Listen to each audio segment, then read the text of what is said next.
Hi everyone, Rachel Gerber here from The Gathering Place, and you can find our community at www.thegatheringplace.us. And we are so excited here this year to kick off our 2.0 webinar series with Michele Hershberger, who is going to be talking with us about why Anabaptist youth ministry matters. What are those distinctives that make what we do in youth ministry distinctively Anabaptist from the big box church down the road, and why that's important. So Michele, I just want to welcome you here today to The Gathering Place, and feel free to just take it and run with it. Okay, thank you. Can everybody hear me? Yep. Yes. Okay. And I moved to another place, so I want to check this out. Is the echo better? The echo's great for me. Mm-hmm. The echo's great for you. Okay. I can hear it now, but I'll just be quiet. Can others hear me? Yep. Right. Thumbs up if you can hear me. Uh-oh. We're good. Okay, some. Nope, we're all good. Okay. All right. Wonderful. As Rachel said, what do we mean when we say Anabaptist youth ministry? And should it mean anything different? I believe very much that it should, that there is a difference and that it's a better difference. So let me kind of walk you through just a couple things, and part of this will be on PowerPoint, but please, my friends, don't let that stop you from interrupting, from writing something on chat.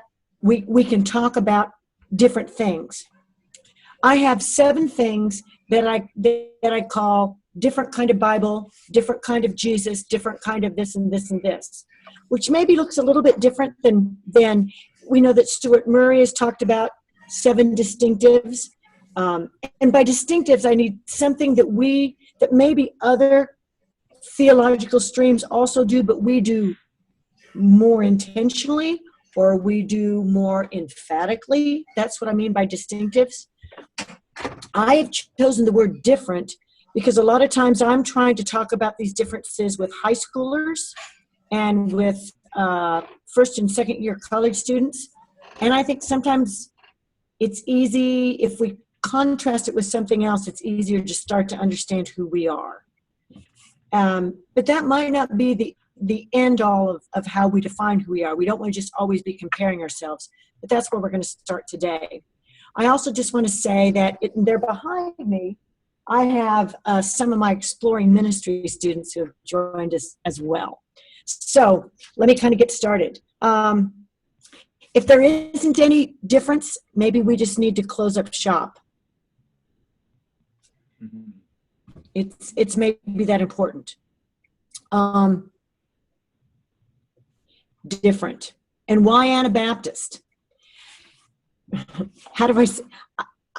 lot of us have studied lots and lots of different theological streams. Some of you have studied that, like you, Regina, more than I have.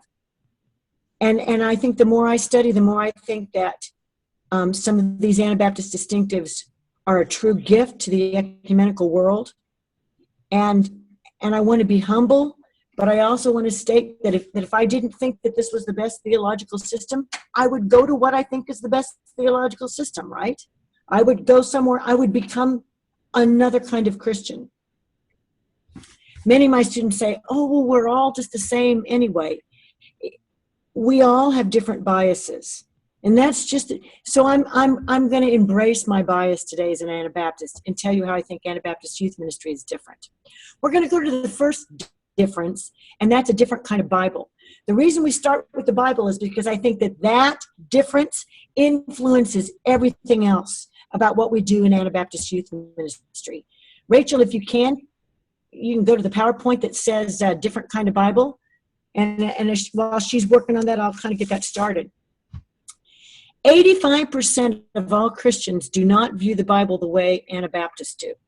That's kind of wild, right? This is some of the stuff we've already said.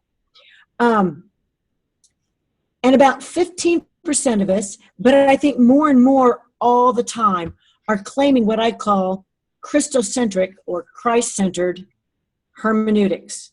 And that really, really does make a lot of difference. In a nutshell, Jesus trumps the Old Testament. Or as we say here at Heston College, when the Bible seems to disagree, Jesus is the referee. Actually, the Bible does disagree. And sometimes when my Bibliters first find out about that, they are hot mad at me. But I'm like, let's just love the Bible well enough to look at all, this is what it is. Jesus trumps the Old Testament. So in other words, Jesus meant what he said, and he was talking to us.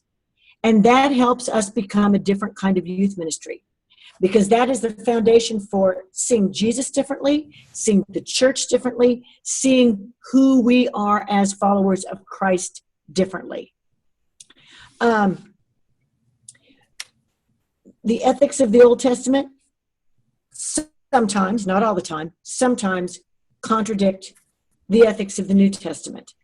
And Anabaptists have made a decision that we always go with Jesus. I remember the old Hebrews 1:1-3.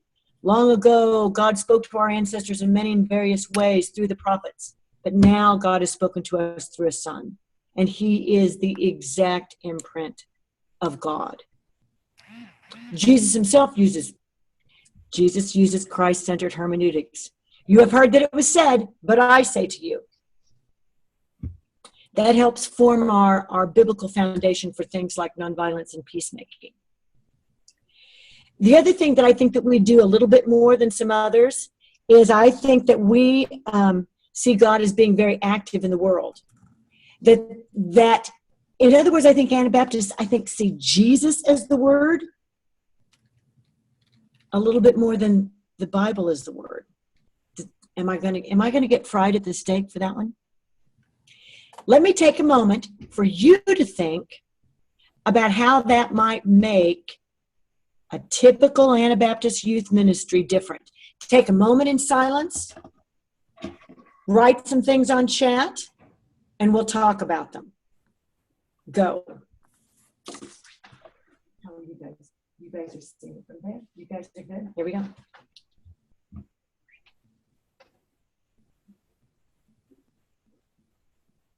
Do we do this? Is that my chat? I'm looking at my own chat. No.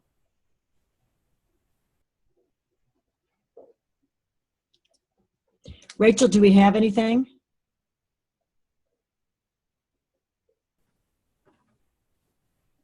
Here's something from Michael. It's hard for me to look because I have to go back. I can't see what. Okay, I'll look at this. Okay. Less Bible memory, more hands-on ministry. Yes, Michael, yes. Yeah. It's not that Bible memory is wrong, but it's more hands-on. Let me ask you this question. How many of you, even if you never use the H word, hermeneutics, how many of you teach hermeneutics at the high school level?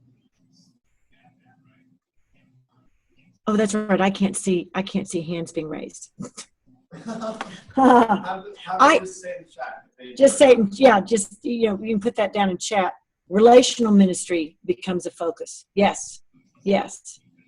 I would really encourage you in my experience with high schoolers, particularly juniors and seniors, they've read the Bible enough that they know that there are wars in the Old Testament, and Jesus says no to wars in the New Testament, and they want to know how that works.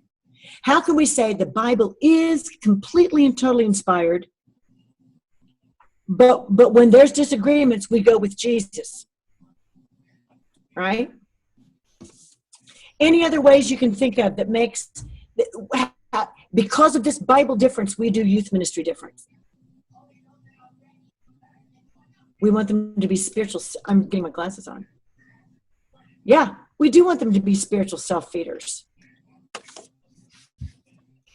And let me ask this question. How many of you do the yucky stories in the Bible? Jephthah sacrificing his daughter, right? Do we dare to do the whole Bible? I love this one from Clayton. If Jesus is the word, it's alive and active. It's less about teaching rules and more about living well. Yep. Absolutely. And I think that's what our postmodern young adults, that's what they're about. Can I go on to my second one, different kind of Jesus? We can always come back. And we do, traditionalists don't always do. Yeah, I know they don't. I know they don't. Let's do different kind of Bible. Jesus. Here we go. It's Thursday. This is maybe the biggest one for me. And again, it's undergirded by a different kind of Bible. Jesus' life and teachings are important, and not just his death and resurrection. We would think that the Apostles' Creed is a little bit lacking. That goes right from, born by the Virgin Mary, died under Pontius Pilate. Like, what? No, the death is not the only calendar date for Jesus. His life and teachings matter. When we say that, then, we also understand that salvation is viewed much more broadly as Anabaptists. Too much we help kids get saved, but we don't help them get healed. And if abandonment is a huge problem, as Chap Clark has talked about, this is huge. We're not just helping them get a ticket to heaven. We're helping them get healing now. How does salvation impact not only what happens to us after we die, but also how we live with the people who drive us crazy, how we love our own bodies and stop cutting, how we love the physical world and become environmentalists. We have a different kind of Jesus. I think that one of the ways that Anabaptists are different is we see our main job as following Jesus. I happen to be a car mechanic on the side. I happen to teach Bible at Heston College on the side, but I am a Christian. That's my first job. Salvation is a process. It's a relationship. This is so simple and so complex that people are shy away from this. It's following Jesus. No more formulas. I'm going to stop there. And again, I would like for you to write.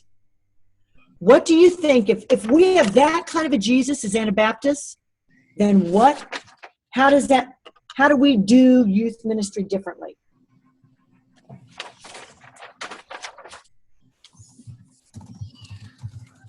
And you guys can punch in too if you want. What was the question again?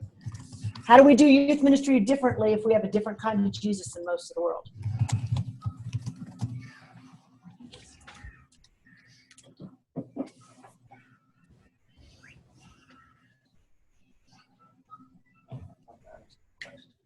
Yeah, that's a weird question. Like, do you mean that? If we have a different theology about Jesus, how does that translate into, What do you mean by or specifically, I'm talking specifically to youth ministers. If we think differently about our Jesus, then our ministry is going to be different. Right, and I'm asking how. What do we emphasize that other youth ministries wouldn't emphasize? As Anabaptists? As Anabaptists. That's what I'm asking. Building, Here we go. Here's some of our comments. We don't have the altar call as the pinnacle of every gathering. Yes. Ethics that flow naturally from discipleship to Jesus and are grounded in the Christian story. Yes. Less programming and more relationship building. Yes. We're calling you to follow Christ in various ways in everything we do. Oh, look at this from Michael. Our success metric and measurement point changes is building long-term disciples versus decisions. We can be practical and connect to day-to-day life and problems. We can expect a congruent life on Sunday through the week. Yes, Rachel. And that one's a big one for me. How do we help our high schoolers? Because they're just with their formal thought, just being able to start doing this. What does it mean to be the same on Thursday night, or maybe better yet, Friday night, than it is on Sunday morning? Because some of that stuff's not happening. If salvation is not just a destination, it transforms the way we live day to day. We begin to talk with students that eternity can be part of the here and now. That's right, John, the Gospel of John, eternal life starts now. Life that reflects life, not life motivated by death or scared. Let's not scare people into heaven. Yeah.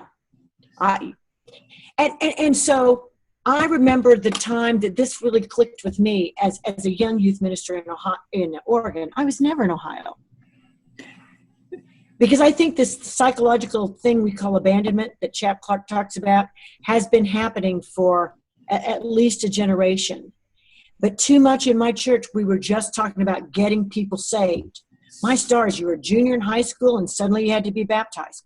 That felt like delayed infant baptism.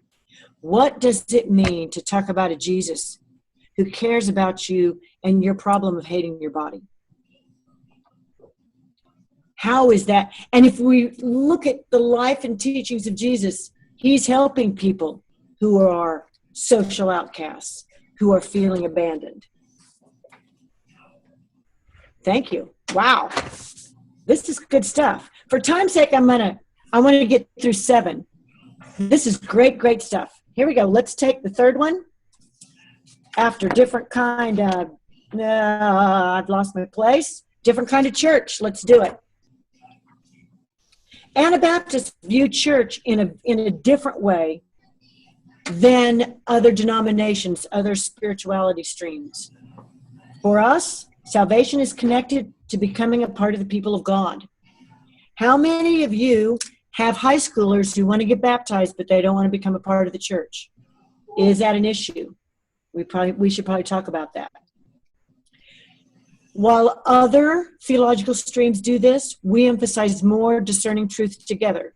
We don't have a pope, but we aren't completely individualistic. We try to avoid both of those ditches. And it's really hard work to discern truth together. Who makes decisions in your youth group? Is it just you? Is it always you? We discern truth together. Our first allegiance is to the church, not the state. And again, sometimes when we think about distinctives, the only thing we think about is nonviolence. But if church is the first allegiance, see, that says something about the state and nonviolence. If the Bible has different ethics and we always go with Jesus, do you see how that feeds into it? So nonviolence might not be the biggest thing, but it's all of these things put together. And finally, I think we see church as mission. Actually, I think as Anabaptist Mennonites, we need to work on that. We haven't gotten that one down pretty much. But we are together as the body of Christ in a somewhat different way than other theological streams. And I think that if we claim who we really are, that's really, really good stuff. Take some time now in silence. If we see church as discerning truth together, and as church is our first allegiance, and that being a Christian is being part of the church, how does that change youth ministry? Right. Or in your sense, talk.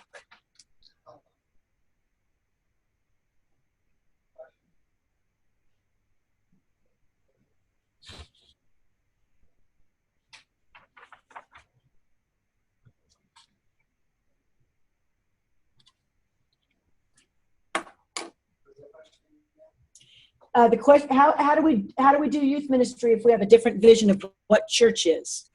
Here are some of these answers. If we see church as discerning truth together and salvation is connected to that's my question. While you're writing, come on in, Mariah, if you want to. Here's the new conversion I think we need to have. A conversion from ministry to ministry with. Can you feel the difference? And too many times I have done ministry to. And I'm the giver. My students are the receivers. It's messier to do ministry with. I'm reading what you're saying, hearing from the least of these. We're not afraid of facing the messy and difficult questions that youth confront in their lives. Oh, I love this one from Candy. Quit saying youth are the future of the church. They're part of the church. That's exactly right. That's what we've got to recapture. How is it that 13-year-old junior higher little Michele. I remember the time that I actually had a Michele who was 13 who asked to pray for me one time when she caught me being in tears. And I did the embarrassing thing of telling her I had allergies because I was just too doggone embarrassed to tell her that I was spiritually shot to put. And she was smart enough as a 13-year-old that she saw through it. And she asked me again, can I pray for you, Michele? And I said, yes. And 13-year-old junior high Michele saved me that day. I'm reading some more of your stuff. Youth need to be integrated into adult programming rather than segregating them. Yep, the one-eared, but baby, is that one hard? What makes that one so hard?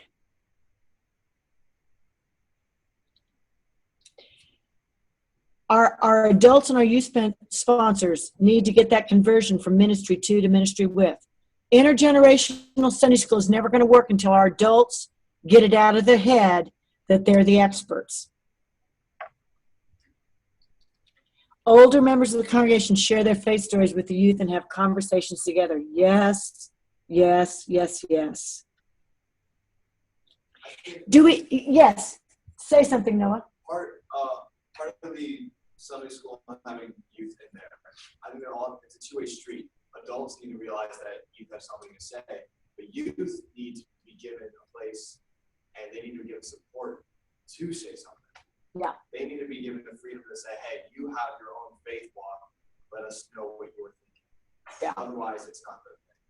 Yeah. I don't know if you heard that on the, yeah, they say they did. That was great, Noah. Thank you. I'm reading some other things. Is there a class coming in here? FYE, sorry. Oh, no. Oh, my goodness. We have a May Day. FYE is in here. Can you, is it possible to, I did not realize this and I'm doing a podcast. You guys just check it out though. We're having a little bit of more than one person in the class. My bad. Okay. It's a little crazy here at Hudson College. All right. I'm going to read the last one and then we're going to go to our next one. Are adults ready to be real about themselves and their faith journeys in front of the youth instead of acting like we have it all together? Yep. It'll be easier to integrate with adults if we can let our guard down. Christ is subversive. How do our programs reflect that? Yeah, he wasn't Mr. Rogers. How do we reflect that? And that might touch into what I would say is a different kind of power, different kind of service. Again, and I think our Anabaptist beliefs would help us redefine what youth ministry is. Youth ministry is not to build a safe little space so that all of our high schoolers can safely be in youth group and never do anything naughty and be good American citizens. We need to make Jesus weird again. Oh, yes, we do. Oh, yes, we do. I love these comments. It's possible, right, for everyone to see them, I'm assuming? Let's go on to a different kind of power. Under a different kind of power, I actually teach this word to my high schoolers. It is Gelassenheit. It is yieldedness.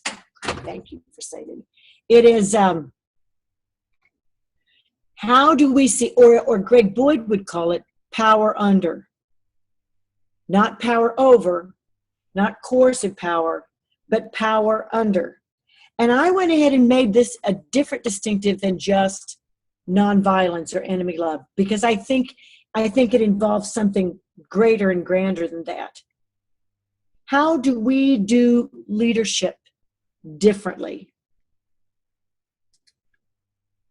One of my favorite stories is Jesus and the temptations in the wilderness in all the synoptic gospels. How do we take our cues from Jesus and do a power that refuses to be coercive in any way? I think that's one of our distinctives. I think that's one of the things that our high schoolers can learn. I think it's one of the hardest things for us to learn. I'm going to stop there again and give you some time to jump right in with your chat and talk to me about power under, a different kind of power. You maybe could even tap in and type 2. Try it if you wanted to. It'll probably say from me, but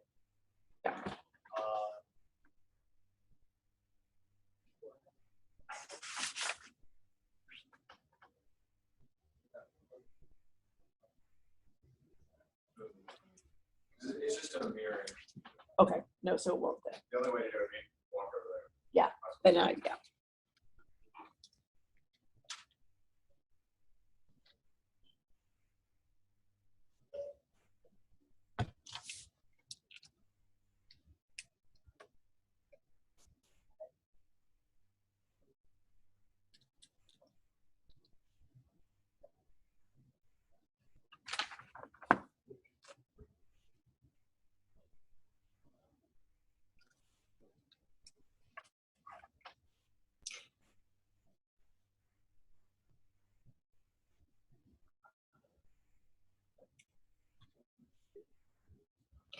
A different kind of power a lot of times connects with what I would call a different kind of church in how youth are affirmed as leaders now. I think those two things work together. Maybe servant leadership as a title is just too old and outdated, but I think there is something to that and how we work with that.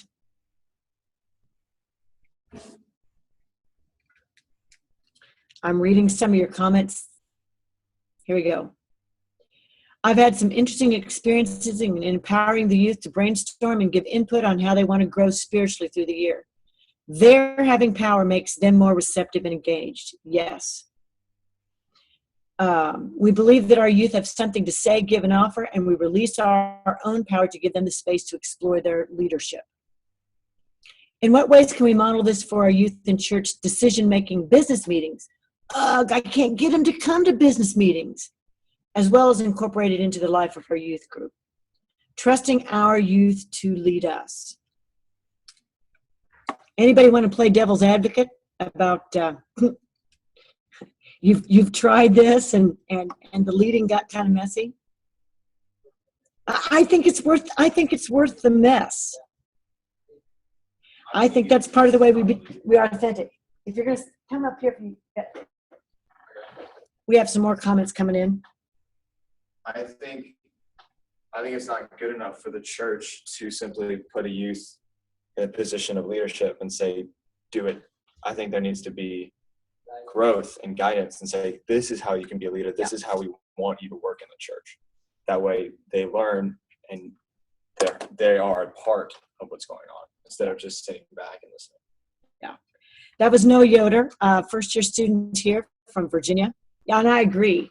A lot of times I use a 4-step delegation process. You know, the first step is you do it. The second step is you do it and they help. The third step is they do it and you help.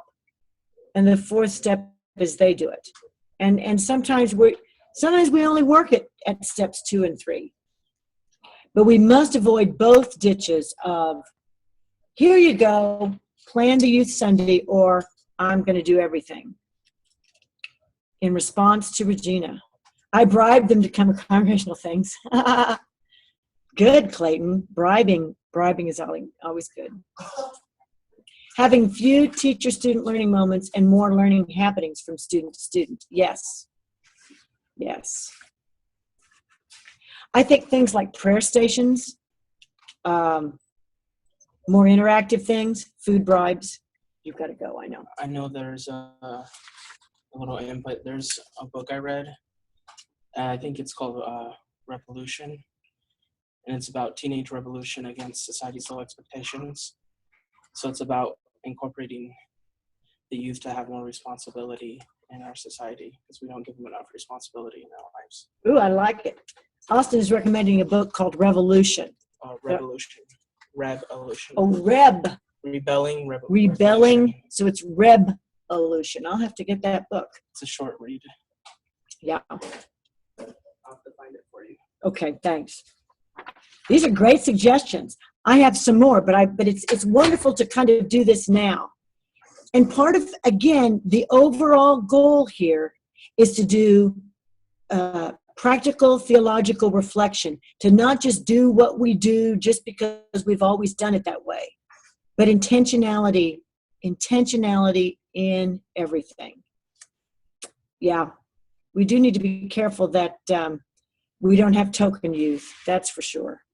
It's not about the adults.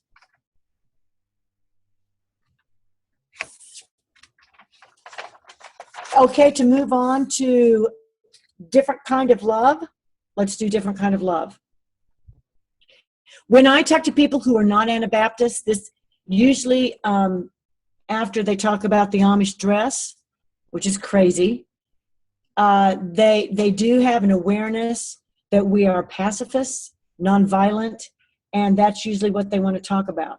I'd say that that is also true for my own youth. But again, I just see it so much more broadly and bigger than this. There's somewhere else. Does somebody know where Donovan's at? There's a sign right there. There's a sign.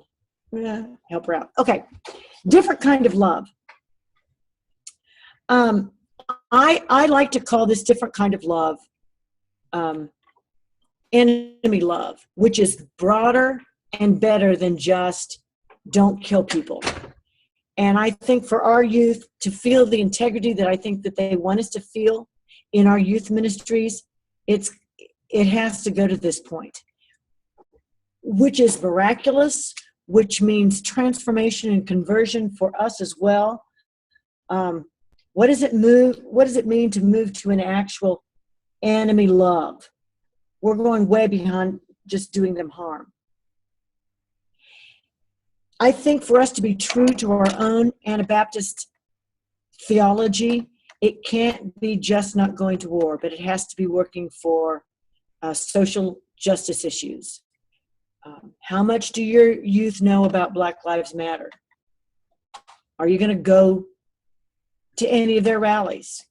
Will you take them to Selma to see the bridge and to learn what happened in 1965?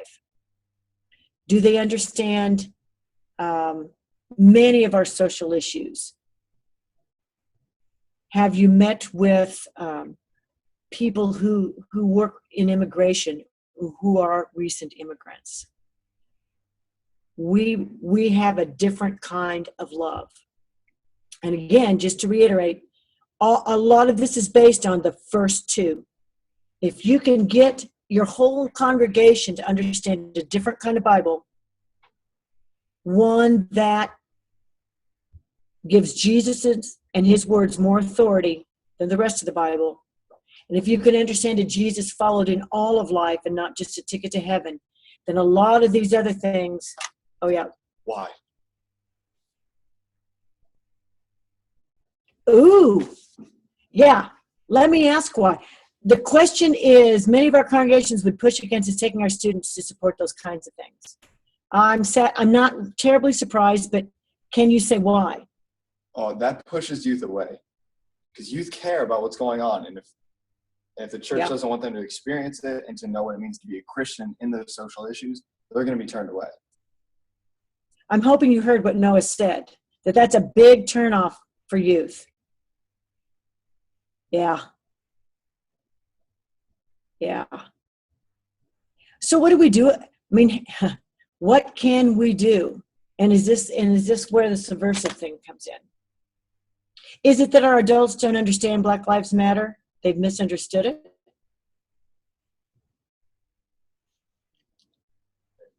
Yeah, I think too it doesn't like to get too political. I think that's us being chicken. I mean, there's always the danger that we get on the wrong side that we don't understand. But Jesus was political. We've got to get past Jesus as Mr. Rogers, because nobody would crucify Mr. Rogers. We might be pushing a political agenda. Well, areas like hosting the stranger or fighting poverty those are political. Now, I think it's okay to do those being as, not doing it as a Democrat or as a Republican, but doing it as a follower of Jesus. But anytime we take on any of the prophetic role, we're going to tick people off. Here's some comments. I'm going to read this one. Here's the big challenge. Are we preparing the next generation of participants and leaders in the church as it is, and keeping our jobs, or prepping a new generation of Jesus followers who will create new forms of church? Pushes us in ways we don't like to be pushed, okay? In Canada, building relationships with Indigenous neighbors means grappling with the fact that we live on land that was taken without consent. It's hard to deal with, so it's easier to not go there. This is stuff I'm hoping to preach on in the near future. Go, yes. I've had some of my students challenge me to go to North Dakota, which is not quite the Canada Indigenous thing, but it's the pipeline thing. What am I going to do? Church refugees. Okay. Yeah. Shanna, with the church refugees, is it if we do the radical thing, the political thing, we become refugees? Is that the point? It's a book about a sociological study. A couple of sociologists went and looked for people who were done with church, people who had left church because they were just done with it. They'd given up on it. And they were people who remained followers of Jesus, remained in a relationship with God, but felt that they couldn't do it within the church structures. And so they asked them, what it was that kind of made them give up on church and what it was that they are still pursuing in their faith. And it's really interesting because so many people said that they weren't able to actively love other people the way Christ calls them to within their church structures or with the sanction of their church. And so, so many people want to work for justice and want to, do something for Jesus. And this book talks about those issues. And so if that's something that you're struggling with, like, why doesn't my church understand that this is, because of Jesus, that I want to teach this or do this, I think this would be a helpful book. Thank you. Thank you, Shanna. Wow, I've not heard of that book. And the thing of it is, I believe that as we work for social justice, we do need the church so desperately, because the church offers hope. If I work just for social justice, I can get so discouraged. And some of my friends who are really into peacemaking and justice, but not so much into the church, I think a general theme is that discouragement. I think the church helps us to love our enemies, and sometimes our enemies are the people from the other political party or Christians who we think are not with it in a social justice way. If their parents aren't involved in it, yeah. Well, they take their cues, yeah. Is it possible, and this might be a 2 or 3 generation problem, that we have so taught a vanilla white Jesus that we don't even see how Jesus is connected to justice? Yeah, the consensus thing. Yep. Making social justice experiences multi-generational. Yep. Giving options for adults to participate and give feedback without just making assumptions. That's very good. Yeah. I think that we can, and I see Mennonite Mission Network and other Eastern Mennonite Network doing this to re-understand why we do trips, if we do the trips, and you all know how deadly those can be. But if we can go so that we can get a new understanding of a Jesus that works for justice. For example, a learning trip to Selma, Alabama. It can make all the difference in the world. reading from Scott here. These issues are TV issues. Oh, our students are removed. Okay. We may be working at other social justice issues in our own communities, but they don't feel as big. Sure, but they're very important. Yeah. Oh, that's good. This will be the March.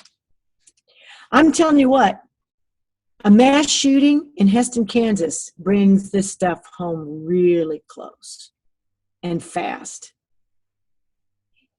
And I'm afraid we're sweeping this stuff under the rug too fast here in Heston. I don't know what Clayton would say to that.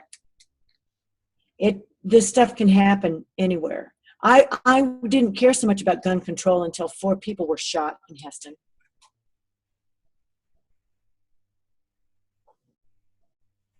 The issue's not real to them. Sure, of course, yeah. So what issues can be or real in your home communities? Oh, this is great stuff.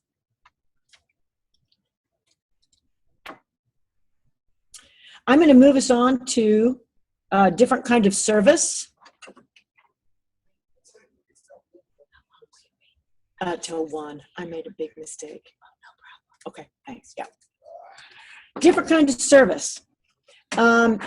Anabaptist, I think, maybe we don't have an edge on this anymore. I kind of think we do. We emphasize ministry with instead of ministry to, because that's connected to Gelassenheit. If every person has a special and unique picture of God, a unique thing to give, do you see how that connects with different kind of church? Then we each and every one of us are needed, and we have to discern truth together as a community. There again, different kind of church. And here, if each person has something to give, then each person that we go to serve also is and can serve us. I've heard and I hope this gathering place March thing is filled up to the brim, because we go and do service trips with self-righteousness that stinks to high heaven. Oh my goodness. And miss out on the gift that they have to give us.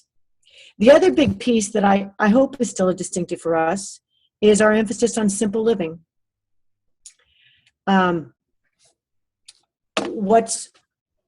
What's a little bit tricky here as I work with Mennonite churches of color is for some of them, they feel like the simple living theology has been rammed down their throats, and they say, you know what, Michele?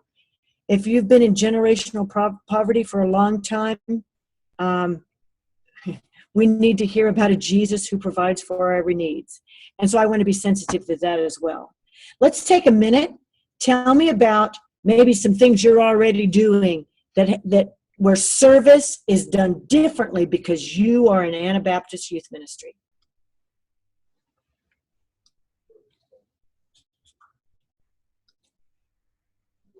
Relationship. Yep. My students are saying relationship building is huge. What we talked about today in class, which is what is the mission? Yeah. Are you going there to receive? Are you going there to build? I think Anabaptists do a good. I think what I've experienced in my youth groups in my hometown, they've done a good job of seeing what needs to be done. And they did. I'm hearing my students say that by and large, because of our theology, we haven't gone in so much being self-righteous and doing service that really benefits us more than them. But I imagine we have a ways to go as well. I'm reading some of the comments here. Yep, it's not about saving souls. Doing what we're told. Yep. Work as worship. Thank you. Doing life together, living with the participants, chores together, worship nights together. The crazy thing is to be so feeling okay about who you are that you can actually give the people we come to serve exactly what they need, which may be that they need to give to us. I framed our trip as what it was, a chance for us to learn from others. Yes, that is so much that Anabaptist is different. Not a trip that actually helps the people we're serving. We recently did an all-congregation Sunday morning service. It was a really great intergenerational activity. Yeah, maybe. It sounds like it was a great idea. Stop calling it a service trip and call it a learning trip. There it is, right.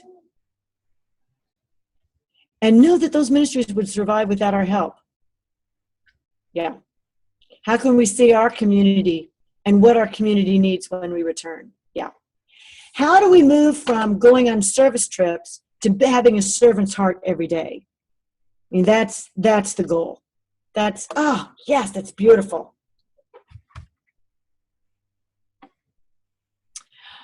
Is service more important than spiritual growth? Yeah, that's a problem. Making sure we look for God and not us at work. When we do that, we have a greater chance of not missing the point. One of the things we talk about a lot in our class is the church doesn't do missions, church is mission. And that God is the one doing mission, we just join God. And I think that changes everything. It's not about us. These are wonderful ideas. I'm going to go to the last one, which is different kind of witness. Different kind of witness is another clear marker for us as Anabaptists, because we held up the value, the importance of believers' baptism versus infant baptism, which had not been a practice for 1,500 years. As soon as Constantine started the wedding or the marriage of church and state, we had more infant baptism than believers' baptism. That's the hallmark of who we are. Are we resting on our laurels on that one so that our youth don't truly understand how important that is? How is it both the living out and also the talking about our faith is a genuine reflection of the transformation in our lives? I would say that one of the weakest things as Anabaptists today is that we don't do very well about speaking about our faith. And the early Anabaptists were so excited that you couldn't shut them up.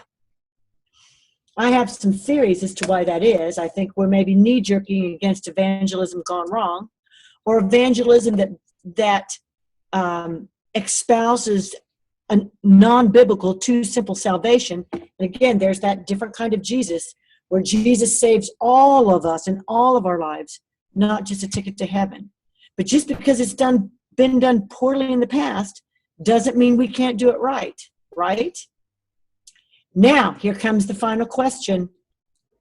What are some specific ways that we do witness differently because we are Anabaptists?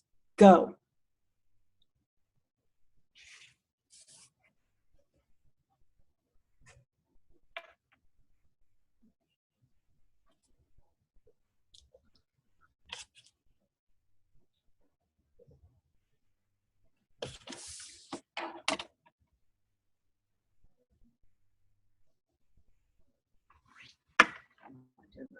Pretty good. As you're typing, I'll just say to Rachel, I made a kind of a last minute decision to kind of do the specific how-tos right next to the distinctives. So if we don't get to those later PowerPoints, no big deal. Okay. Oh, you don't like the word witness. Oh, do you not personally not like the word witness, or you think that Anabaptists in general don't like witness? I was thinking Anabaptist. I do think we like to be the quiet of the land. I think it makes us nervous. Say it again. I was just going to say it makes us nervous, I think. Yeah. But maybe we should talk about that. Right? I was purposeful in witness because I'm afraid if I just put different kind of baptism, wouldn't get to this part. Clayton says, work and live out our faith first. Perhaps sharing vocally when invited later. Yeah. But I also see, the scary part about that is maybe later never comes. Not because they're not interested, because we just don't want to put ourselves out there. We love service. Yep. Yeah. And here's the deal. We're so afraid of being seen as intolerant or judgmental. Postmoderns are tolerant of everything except for people they perceive to be intolerant. And we smell that like crazy. But you know what? That's chicken. Not all values have equal importance. Not all opinions have equal value. That's what I'm trying to say. I think, yeah, we build relationships, but there comes a point where I say, look, I think if you take a big step and talk to Jesus, who I know is invisible, and talk to him about it, I think he can help you. I mean, yeah, you got to build some money in the relationship bank. But you put in enough money, and then you can make a withdrawal and talk about Jesus. I think we need to be brave enough to do it. How many of you have youth, high schoolers, who have a very hard time articulating their faith? Maybe you do, maybe you don't. Kenda Creasy Dean says that one of the greatest ways to fight the MTD God, moralistic therapeutic deism, is to give our students a language to articulate faith. But if we don't articulate our faith, that's never going to happen. One of the things now I'm going to toot my own horn, BibLit, we actually help students be able to tell their faith story by the end of the semester. Even my non-Christians, so they tell a psychological story. But to get people to talk about those deep issues is a huge gift. I'm going to read your comments. Feels like risk management. Okay. Basically sharing his own faith. I want to be able to do that. Oh, I love that, Adam. Yes, I want to do that too. You know, the thing of it is, Jesus talked obviously about his faith, and he did it in such a loving way that like tax collectors and prostitutes, they were like magnet. He was a magnet for them. Like, that's the kind of Christian I want to be. Just knowing that we're getting close on time, and so I'm going to open it wide up for your questions, and I'm going to make some concluding remarks. I think I'll do that right now, and then we can take your questions. In a nutshell, we have a unique gift to give. We actually, I think, are closer to the biblical Jesus than other theological streams, but we have to take some daring risks to be Anabaptists. You know what? We don't have simplistic theology. We just don't. Wish we did. We don't. But our postmodern high schoolers don't want something simplistic. They're okay jumping into the complexities. How do I love my enemy? How do I love the veterans that are already in my community?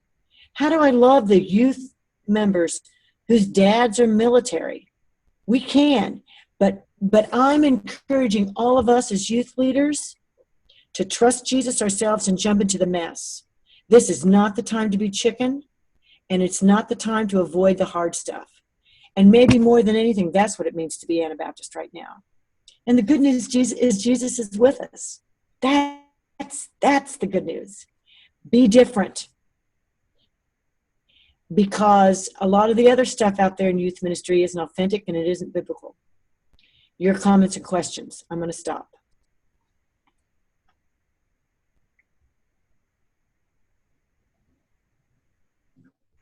Thanks, Michele. Does anybody have any verbal kind of responses that they want to give right now? Feel free to do that as well.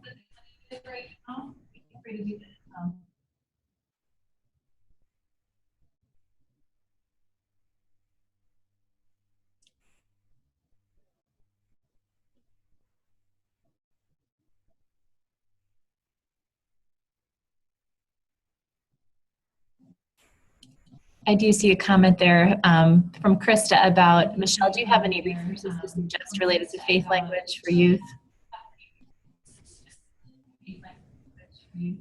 I got to turn my chat off. I'm sorry. Say that question again.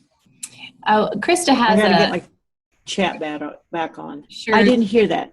Krista has a comment just about, do you have any resources related to about how to give faith language for youth? Do you have any resources related to about how to give faith language for youth? This is going to sound awful. A new book that I just wrote, The Bible as Story, which you can get on Amazon, or you can, and it's even cheaper if you get it at Heston College. It is what we do as the Biblic class at Heston, and because it makes all the little Bible stories become one big Bible story.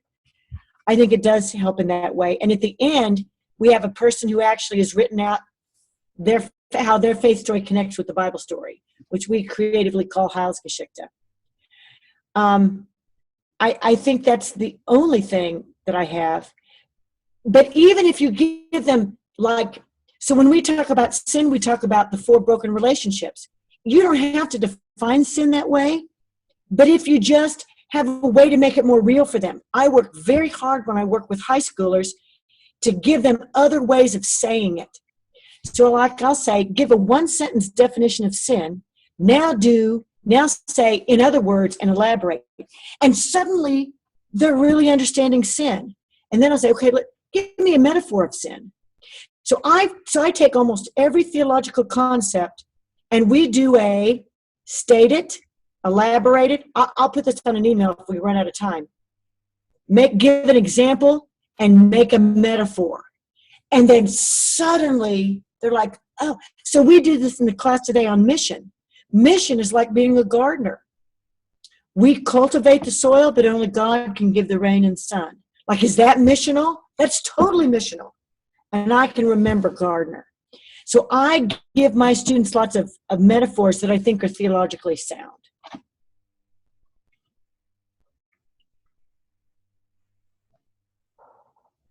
There was another comment.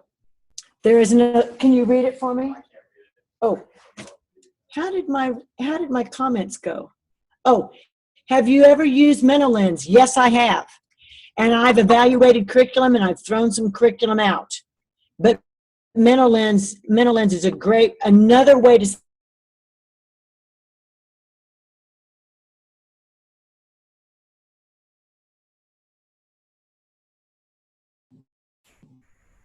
It seems like Michele might have frozen. Is everyone else there? Yes? All right. Well, I do see that it is 2:00 and Michele has frozen. What a way to end, but I really appreciate what Michele has brought to this group regarding what are the distinctives of Anabaptism. I think it's so helpful for us to, I think oftentimes we intuit our theology, and sometimes to go back to the beginning, to the A, B's, and C's, to the 1, 2s, and 3s, and to be able to articulate and hear again, how are we distinctly unique, and why does that make a difference, is so incredibly helpful. So Michele, wherever you are, thank you so much for giving yourself here to this hour, and to each of you for also giving part of your life and investing so deeply here within the chat. I think the conversation we had was really helpful. And just to throw it out here, Shanna, if you want to wave. Shanna over there from Central Plains, she is going to be our study circle leader. And so she is leading our study circle this month, September 21st, right? 21st or 22nd. Let me just quick check. So Michele, Shanna will be doing that. Is that the 21st? It's the 21st. Yeah. 21st. All right. So sign up to be a part of that, as well as if you want to continue the conversation at the end of the month, we'll be having a learning circle, which is just getting in touch with sort of this whole theme of why Anabaptist youth ministry matters, informal kind of sharing of, our learnings for this whole month. So thanks again for joining the Gathering Place, and continue to check out the website and join our new Facebook page. It's called The Gathering Place. Twitter, Instagram, to stay on top of stuff. So until next time, Thanks so much, and have a great afternoon. Goodbye. Bye-bye. Thank you.